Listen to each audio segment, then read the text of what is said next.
Hey everybody, welcome to Woodworking Wisdom. My name's Colwin Way, and I think you've already been busy in the chat introducing yourselves, and so welcome to all the new people that have decided to drop in. This is a live one. I love live streams, live demos, that sort of thing, because you never quite know what's going to go wrong.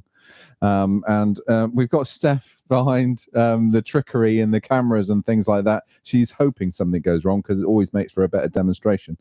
Today,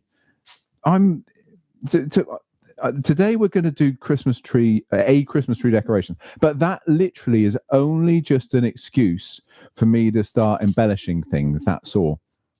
I've got a whole new range of things that I want to just bring to your attention to talk to you about. And over the next few weeks and maybe months, we're going to use some of these products. So these embellishing products.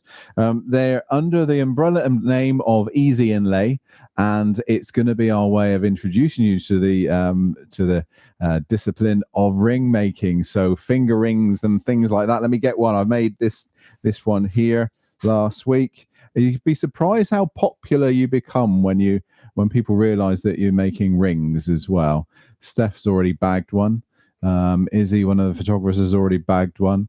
But yeah, there are a few of these have been around. So this one is a ceramic one, and this has been inlaid with opals, lab-grown opals.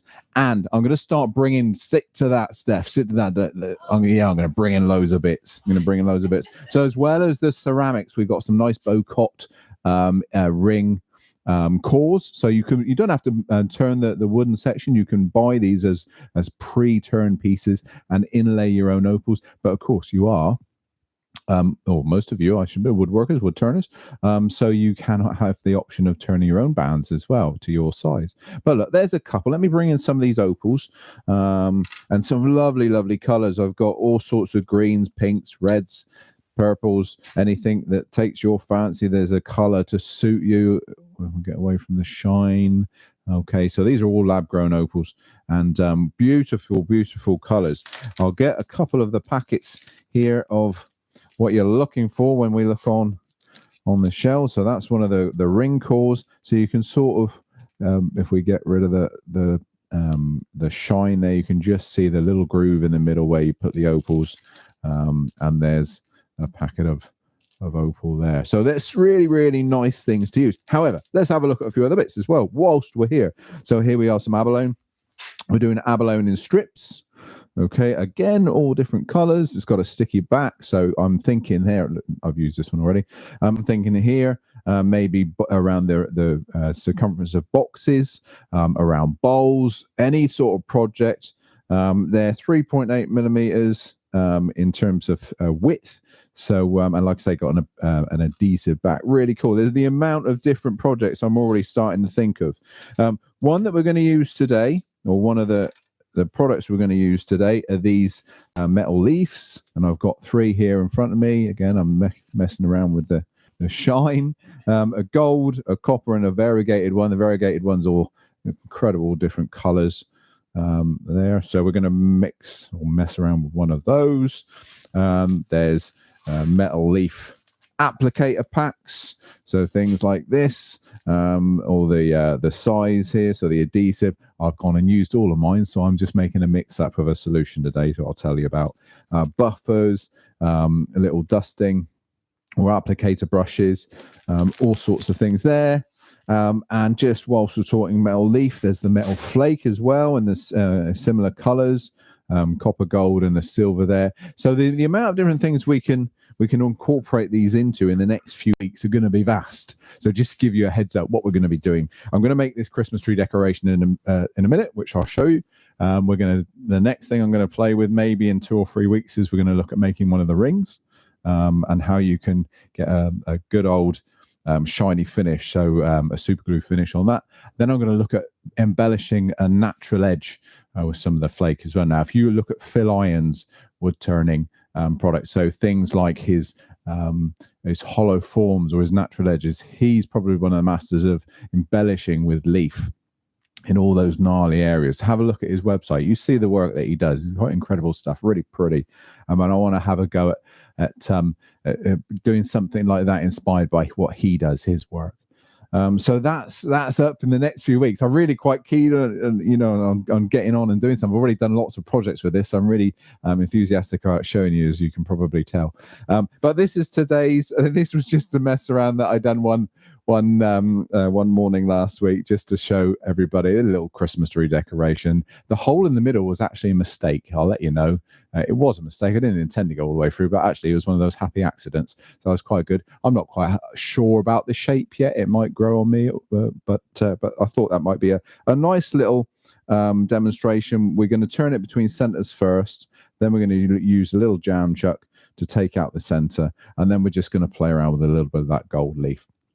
The gold leaf will take a little while to set, so I will show you how to start your application of that, and then it's up to you to crack on and give it a go. But go online. But it's been we put it on the website just this weekend gone, and it's been far more popular than we thought it was going to be.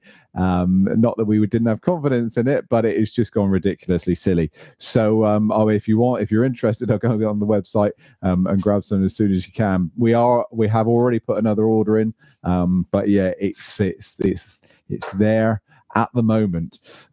So look for, when you go on the website, just look for Easy Inlay, and all the range will come on up. Okay. Yes. First question, Steph. So this is off topic slightly, but Michael Davenport's asking, do you know the subject name of the German book that you have for the German toy decorations? Do you know the name of the book? No, off the top of my hand, but the top of my head even. But if you remind I'll me, write it down. Yeah. Next week I'll bring it in for mine and Steph's live, where Steph is going to be back again. Yeah, part 2 of the spindle turning practice piece, which I've actually cut up and used for other things. So we're going to have to do something else. But remember where we were. You didn't finish with the skew, Steph. So I was done. I don't think so. No, we're going to carry on with the skew. I feel like I should be done. So I'll bring that in next week. I don't know. I don't remember. So Stuart King very kind handed it to me with a fantastic inscription inside. And it is all in German, but it's such a lovely book. The pictures, the drawings in it are incredible. So yeah, I'll bring that in next week. I promise. So that'll be at the start of Steph's spindle turning day. Ward is very keen to have me back next week. Super Steph, back. Next demonstrator, I reckon. Right, let's pop this bit of timber on. This is Scandinavian redwood. So it's one of those softwoods that we use all the time here in the UK. I use it for practice pieces, really because it's quite forgiving. But you have to get the tool use correct to get a good finish on it. But it's not really hard. It doesn't bounce around the tool when we're when introducing beginner turners to the different tools. So what we'll do first, we'll turn the main shape, and then we'll hold it between centers in the jam chuck, and we'll talk about the jam chuck in a minute as well. So roughing gouge first. And I want to be up relatively quick. Let's say 1800 revs do for me on this one. There we are. So rough and gouge.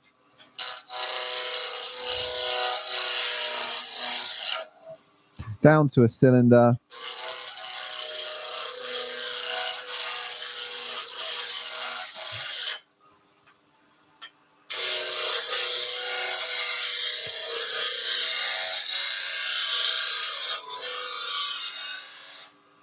There we go. Just stop the lathe, bring in the tool rest, bring the tool rest up a little bit, and then we're just going to clean up with the skew after we've done another question.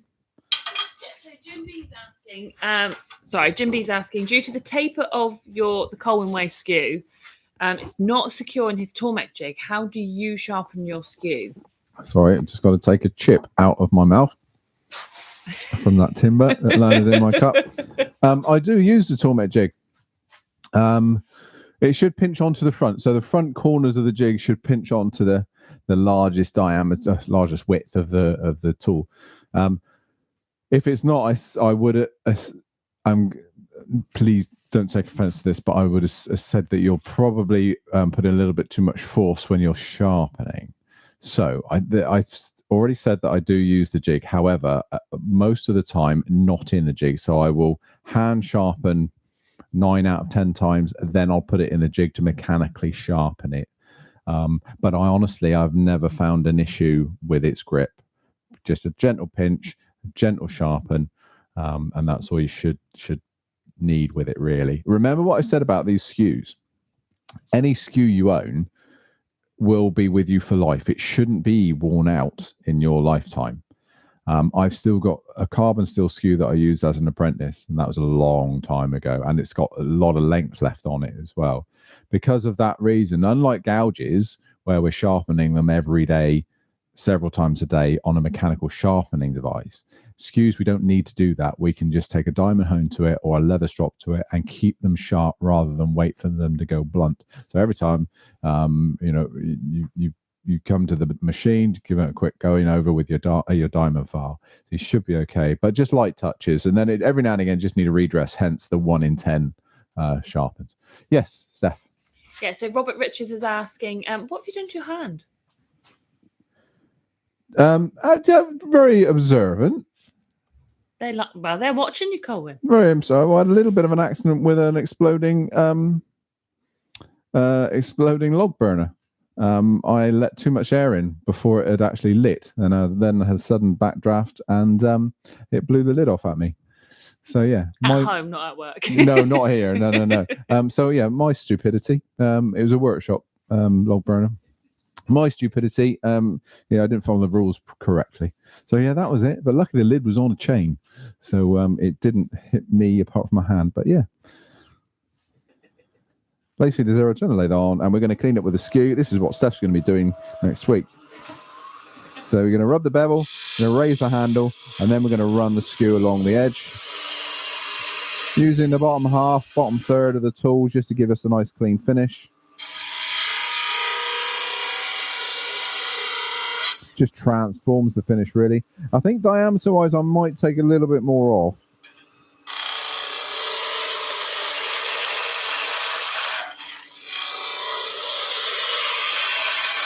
That'll do us. Right, now we can start thinking about a shape. So look, that's where we are at the moment. It's held between centers. The little decoration is in there that way around. Okay, so my job now is to turn this shape. I'm not going to do these beads because I found that really troublesome when it came to applying the leaf. So I'm going to make it a little bit plainer to turn. So if I, first of all, before we do that, measure the diameter, because I need to use that diameter as a length. I want to make sort of like almost like a ball. So I need to have the same width as we have diameter. So let's go there to there. I can go back.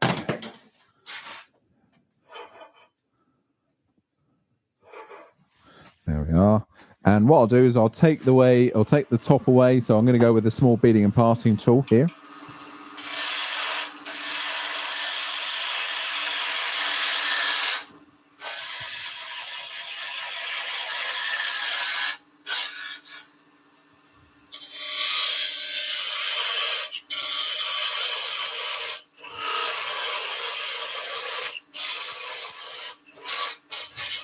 There we are, just a little bit away. So now I know here, this is going to be my ball. So this will be the bit that I'll shape. I can take out the waste here.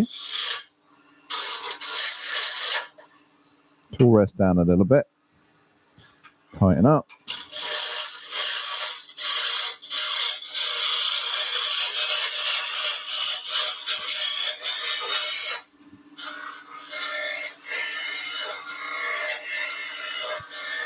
There we are. And let's shape that ball next.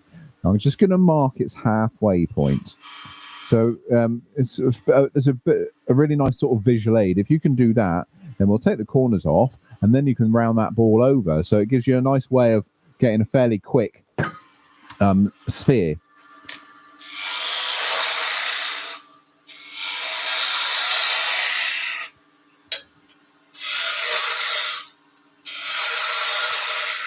There we are. Now I can round over.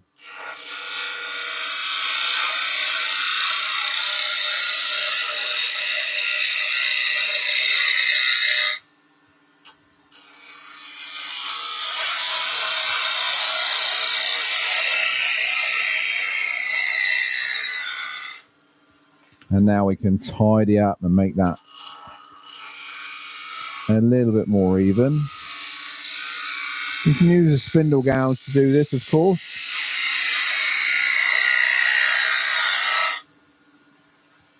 There we are, almost ball-like.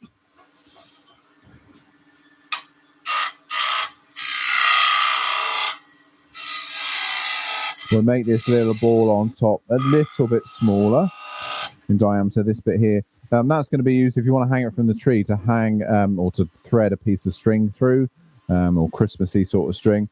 So you need to drill through that, and I would say probably about 1 millimeter, 2 mil drill bit to go through there.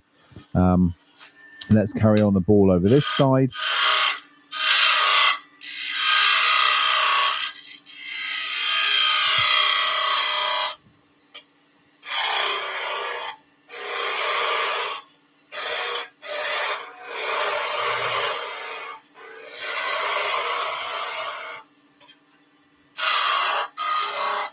There we are. I think we're good to go there.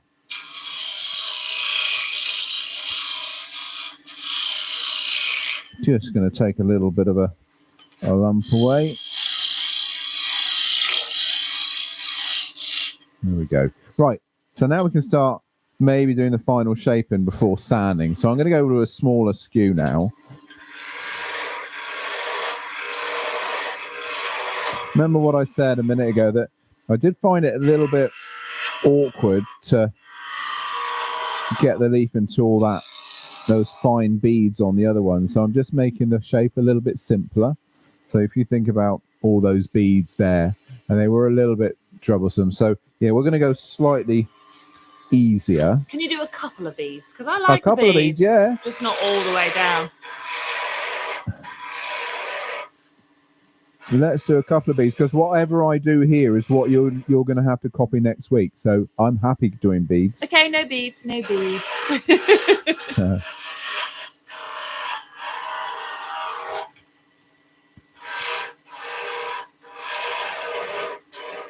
So there is a little bit of waste wood in here. So this is going to create a little ring and a little hole. So I want to get rid of that mark. So we're going to leave some waste wood, probably about there, I would have said. But we will turn down and we'll do another little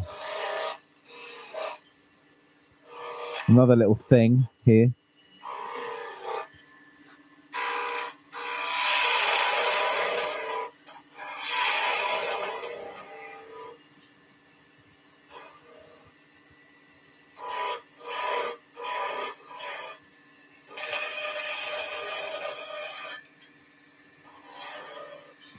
Right, we'll do that in a minute. Let's do the top bead.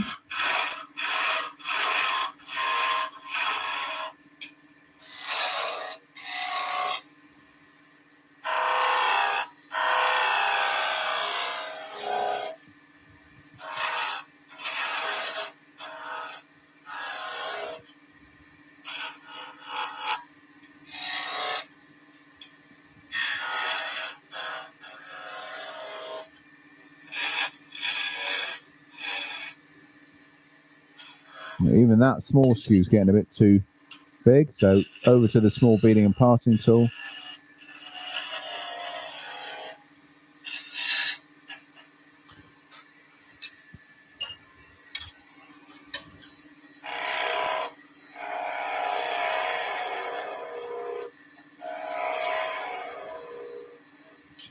Okay, so let's have a little bit of sanding there before I finish and part that one off. So dust extraction on.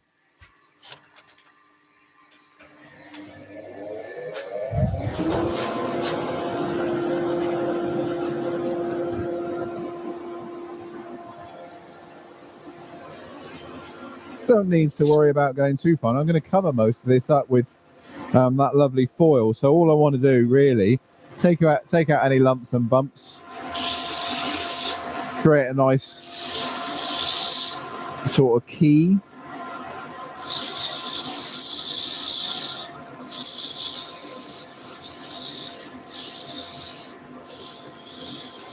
We're not pushing too hard. We're down fairly thin in some places.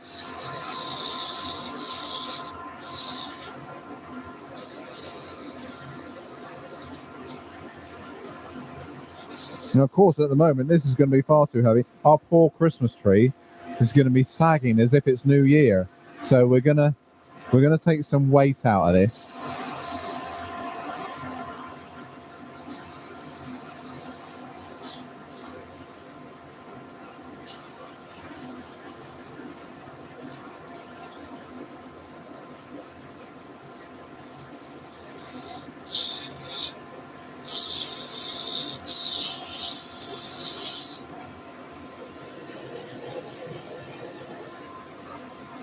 I think that should be about right. Well, you're the professional. It's not up to me. Pardon? I said it's not up to me. You're the professional. I've still got Jim B and Ward on here saying Steph the Skew. It's come from Jim B. And Ward has said, no, super Steph now. So, welcome.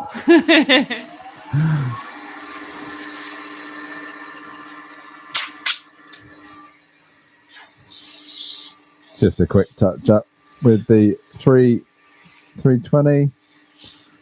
Phil Irons is on. He's watching. He said, a man of your caliber, there shouldn't be any lumps or bumps, Colwin. Well, there aren't any lumps and bumps now, Phil. Thank you. I hope you got your little bit of my little bit of name dropping for Phil Irons earlier. And you're welcome to put links into your website, because I just told everybody to go and look at your work because it's amazing.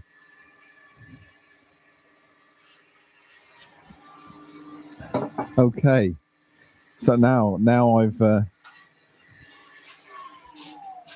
to finish that shape, which is already a much better looking shape than that horrible one that I done in the week. Hey, I like the other one. I'm going to steal the other one. You can have that one. Steal the other one. I'm going to have it for my Christmas tree. That is or the one we have in the office upstairs. Okay, I know where everything goes now. So when you're doing this, so parting off between centers is not something we really do. But what we can do is go all the way down to a very small area that can be cleaned up afterwards. The reason that we don't tend to part off between centers is because you've got pressure between centers, of course, and things tend to suddenly break off if you part too small. But let's just take a little bit more of this away. I haven't got the dust extraction on, so if it does come off the lathe, we should be okay. Should be okay.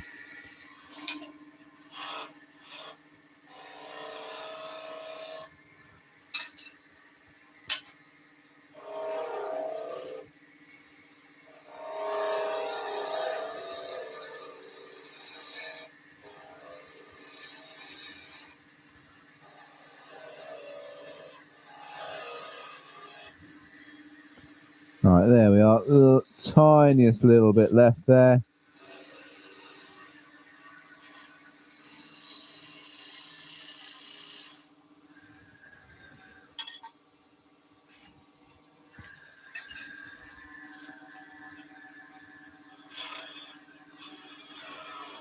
I think we're almost down to all we can take away. So let's just take that off.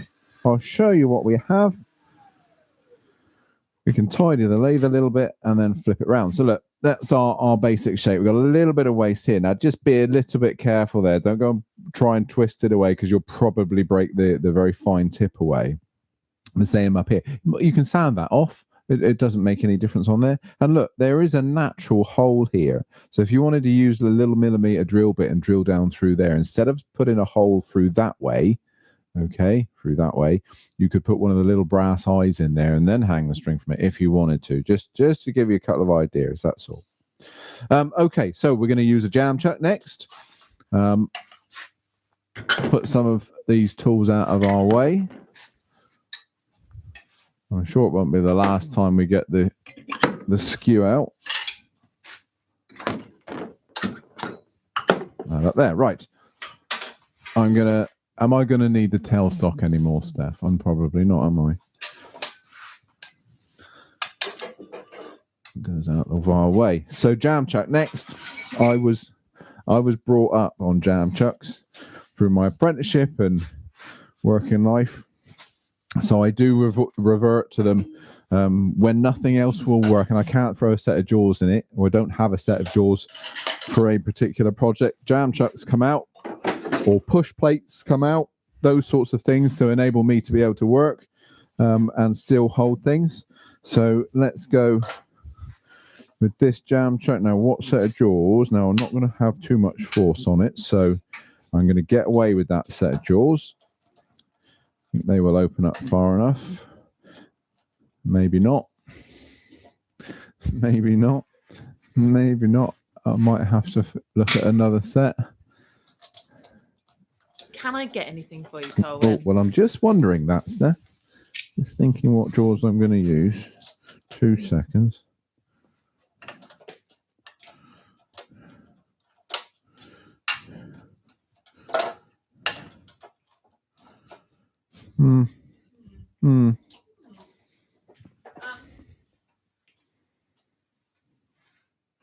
Yeah, if you walk it right in front of the camera so everybody can see Steph doing an impression of a tortoise there. No. No. Let's swap those over for those, and hopefully mystery hand. Thank you. I don't know why you're worried. You're on camera all the time. Yeah, but not in this cardigan. I think they might work. Right. Let's just quickly swap jaws. I'm going to swap jaws with another chuck just in case those don't work. I'll then come back and revert back to the old ones.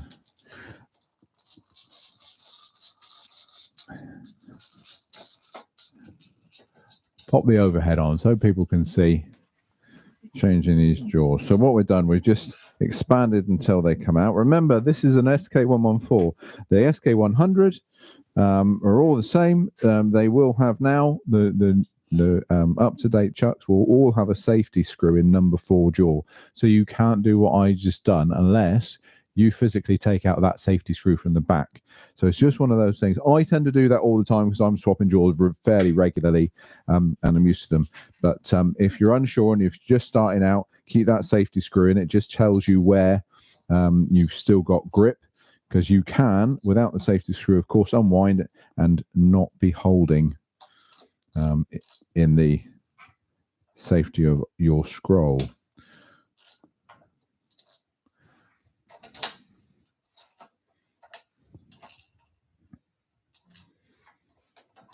This is a set of A+ jaws.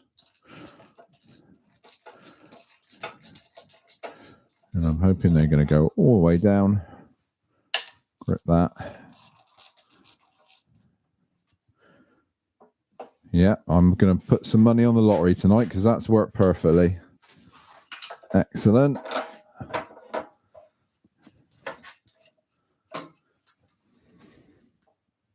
Just going to open that up a little bit. That's a little bit bigger than the jam chuck is. You can see what I've done here. So I've realized that we're going to have some features coming out from that jam chuck. So I've just made a couple of cuts in there with a little pull saw just to widen things out. But now that's just a little bit too small at this stage for this one. Slightly bigger decoration. So lay speed up a wee bit.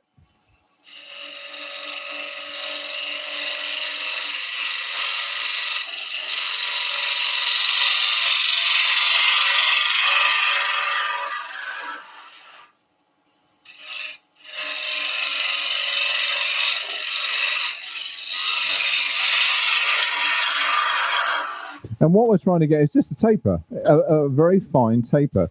If you taper, your taper is too fine, what you will find is that your workpiece will get stuck in there and you end up damaging it trying to take it out. If it's not fine enough, you have to be so accurate with your size that you limit the use of the chuck. So it's a bit of a combination really between the two. But let's have a look and see where we are with that one. That's going to fit nicely, and you can work with the grain. So look, we've got if we go we've got lovely side grain here, and then if I turn it around, you've got the harder side end grain here. I'm going to work right there, and I'm not going to go all the way through. Now you heard me say that I'm not going to go all the way through, so if we do, I've made a mistake. The ones where you go all the way through reminded me of the like old traditional ones. The old glass my grandma ones. used to have Yeah. on the Christmas tree. Really nice. Now, fingers. Okay. Now, normally you see me wrapping my fingers around tool rests and things like that. I'm not going to do it on this occasion for an obvious reason. But if it's not obvious to you, I don't want to hit my fingers on this bit. Okay. That's the truth of it.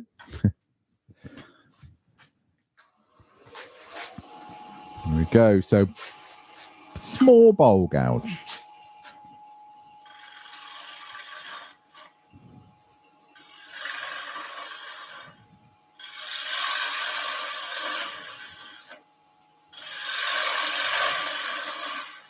If it does move, don't try and catch it.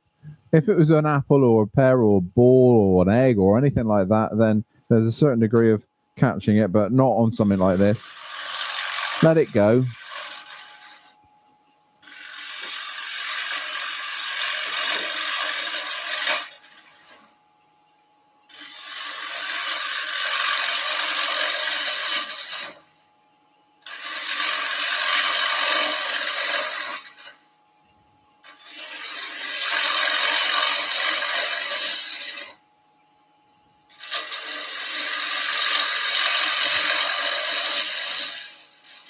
There we are. I'm going to stop and just see where we are with that and just see, is that enough?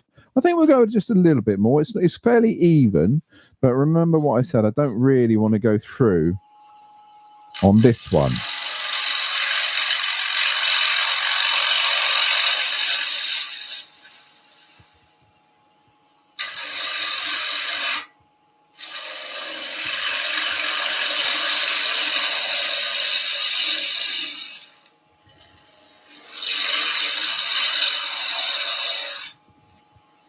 There we are. I'm going to end there. Let's go with a spindle. I'm just going to swap a little feature in the middle. Stop and check. Maybe a little bit of abrasive. Yeah. You don't have to do what I'm doing. You don't have to put foils and things like that on this. Is just giving you ideas. That's all these videos do, is just give you a few ideas. You can just airbrush, spray, use a pyrography machine, do whatever you want to have a little bit of fun with these. Just turn them and get the kids to decorate them, you know. Just a little bit of fun. Cool, and I've got a comment here, not so much a question, but I do have another question in a minute. But Brian Eggert here wants to say hello and thank you to Colwin. He's enjoyed your turning videos since lockdown days and has learned so much and found heaps of inspiration. This is the first time he's actually managed to catch a live stream, as he lives in Australia, and it's currently 2:30 in the morning. So what are you doing? Exactly, on Wednesday, so he should be asleep, but he's not. Well done. He's enjoying watching you turning too much, so I just thought I'd let you know. Good. Welcome. Absolutely welcome. Someone on the other side of the world's watching you. Now, I know it's 2:30 in the morning, but when you wake up in the morning, when you eventually go to sleep, I bet you it's much nicer than it is here at the moment, because absolutely freezing and poor. Well, it has been pouring with rain and stuff. So no, bring the warmth. Well done. Thank you. And then question here, Ada James asked, does that work on the SK100 Clubman too? I think it was from slightly earlier when you were talking about the screw with the safety screw. Yeah, exactly the same. There you got a little safety screw in the back. Number 4 jaw, you'll see when you unwind it, there's a little red dot on there. That's your basically a limit dot. So that would be your indication as to you can't go any further. But if you don't want to have that limiting you and you want to swap your jaws over fairly frequently, take it out. Just be aware of that they will just come out if you unwind too far. Yes. And then Roland Price has just come on with, do you think a texturing tool would work, or would it be too much for a jam chuck? No, I don't think so. I think it will work quite well. Make sure the fit is good. You know, a loose fit won't work, of course. But no, I think you get away with a small texturing tool, something like a decorating elf or one of the finer texturing tools. Yes. If you go too big, probably the forces are amplified the bigger you go. But yeah, small ones would be good. No problem. Yeah. All good. So again, just a little bit of hollowing out. I want to try and match the other side, of course.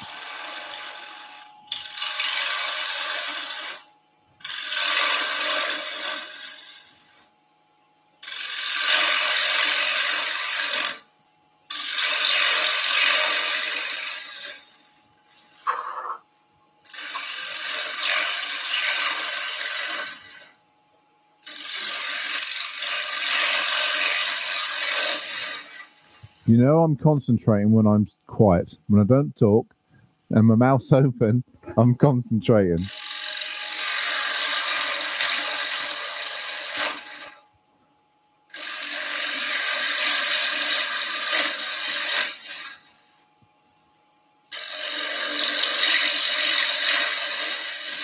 Right, well, just stop, just double check. I want to see how close I am to the other side. So I can look down the chuck because we've got a gap in here, and I can see exactly where I stopped on the other side. So I just need to go a little bit further.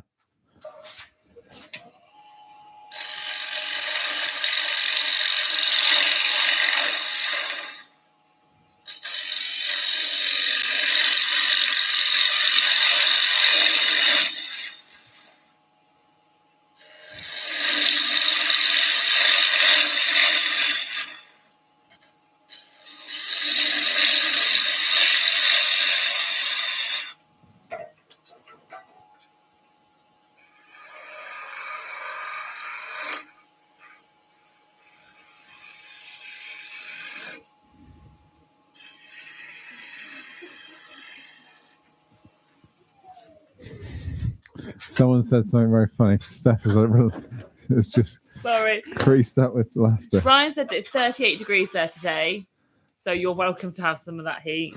I mean, at the moment, that would be the extreme opposite of what we have, but it's quite welcome. Colin is asking what speed you're using at the moment. Well, I've actually just turned it down, but that was around about 1600 revs.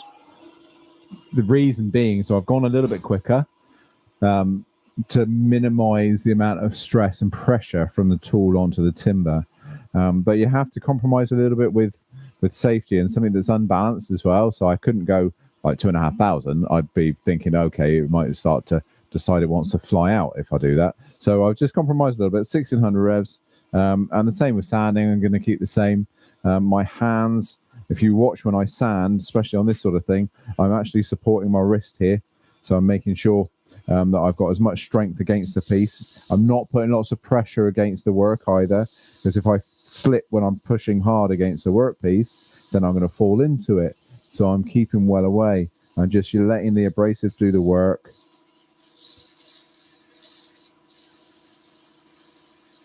And just being aware. There's a lot said for that. Just being aware and taking your time. No distractions. You don't want anybody watching you. Well, the thing that made me laugh was Jim B said, turners with their mouth open get shavings in their mouth. They do. Absolutely do. I mean, you've already had a shaving in your mouth already today. There we are. Now that's our little decoration. So we didn't go through. So we bonus. Let me just sand off these ends. So if I take our jam chuck out, that jam chuck is not a one-off. You can use that over and over and over again. So we've got two sides to use there. These little slots just give you a little bit of room so we can use it for that type of thing. So if I swap my chuck, A+ jaws, those were to grip that, but you make your jam chuck suit the jaws you have. You know, you can make it a lot thicker than that, for instance, or you can make a point on the jam chuck that will grip a certain set of jaws. So let's go to our C's. I'm just going to put on a sanding disc.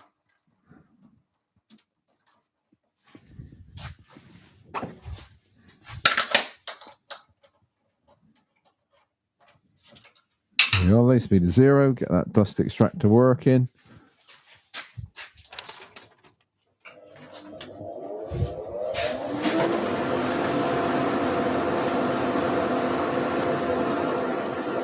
About 1,000 revs for the little sanding disc.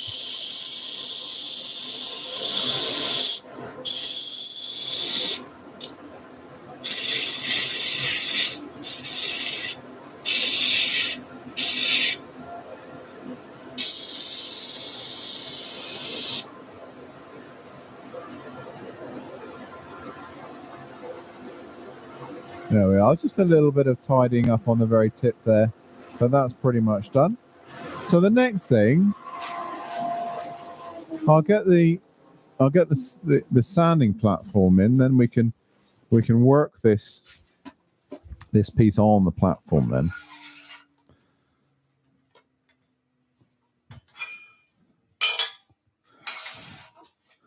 Let's center that up where you can see it.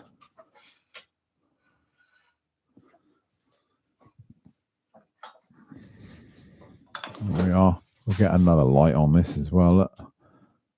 Or is that too much? It's A bit much, is it? Okay. Turn it down a wee bit. There you go. Okay. In fact, let me take this disc off. That will give us another bit of light as well. So we're going to grab some foil.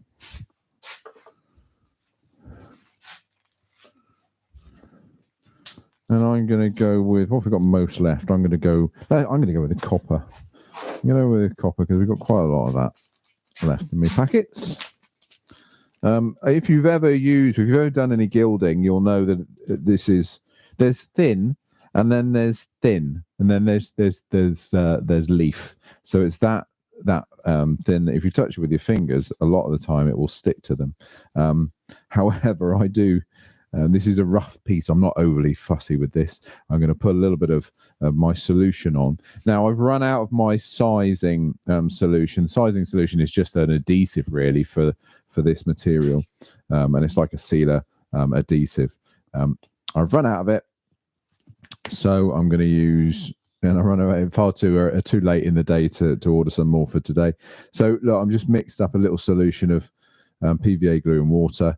And the idea with it is going to seal nicely, and I want to let it start to dry before I apply any of the leaf. It'll work with this. If we just do some of the bolder areas, and I then just keep applying it until I get a solid coverage.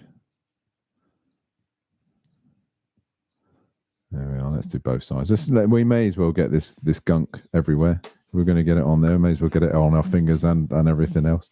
Then I'm going to use this little brush as a applicator sort of dabber. I'm not being finicky with this. I am going to, don't sneeze, Steph. I am going to just pop it on, dab it in. And it's one of those things. Then leave it alone. Don't come back until it's dry. All right, that's working. You see how easy that it goes on, but it shows the grain of the timber as it comes through as well. I'm going to turn over, dab it around the sides. A little bit of a break there. That's fine. That'll be covered up next time.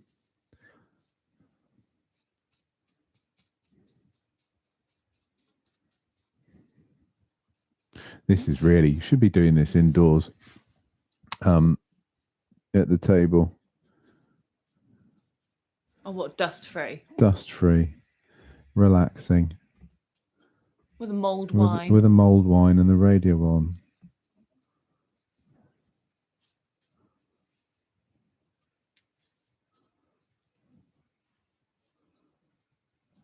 There we are. Just another little bit there. Let's pop that in there.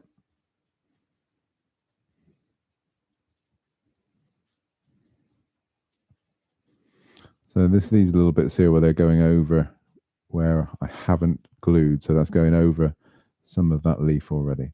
So there we are. That just needs to be left to one side and dry. And what I'll tend to do with that, you can see that it's setting in there. Just make sure you dab into all of those little corners. Once that is set, then you can take off all the loose, reapply more glue, and carry on with those other areas until you've got full coverage. To the point of something like this one here. Okay, that's only had a couple of goings actually going over with the variegated, so you can go over it as many times as you want to, but you can see the sort of effect. I don't know whether the camera can pick that up, but the grain that's actually coming through from there, so you get a really nice little effect. You don't have to do this on the entirety. You could just do the inside and then have the outside colored or left as natural timber. But that was just one thing, a lovely project just to get to be able to do that for you. It takes a bit of time. you've got to apply a little bit and a little bit at a time as well. Now, don't forget what I want to do in the next few weeks. We're going to do some rings, but we're going to have another play with this foil or this leaf, and I want to do one of the Phil Irons inspired natural edges, where he takes the embellishing. We're using the leaf and highlights all of those little inclusions. That's what we're going to do, but on a natural edge of an oak bowl. And I've already put that piece of oak to one side. It's been rough turned, and it is a tree that had died standing, so it was completely dry when we felled it. And it was lots of cracks and things like that in it. So I thought the best thing would be to highlight those cracks. So maybe a little bit of burning, and then this foil turned up. So that's the thing. That's what we're going to use for it. So we're going to do that in a few weeks' time, probably into the new year, so early part of January now. So, Steph, do we have any questions? Because I'm going to call that it. No more questions for today. No more questions. No, cool. Okay, well, look, next week, Steph's in front of the camera with me. We're playing with the skew chisel and other spindle tools. We're going to progress on from our first spindle practice piece and maybe do some advanced techniques. Move on from the skew. Because you've been practicing a huge amount since the last time. I'm going to have to do a bit of practicing between now and next Tuesday. Like it. Well, look, guys, if you like what you see, don't forget, give us a thumbs up, share us around, subscribe to the channel, hit the notifications button as well, and then you'll know exactly when we'll be doing more videos like this or others. Thanks very much, and we'll see you next week. I'll see you next week. Bye bye. See you next week.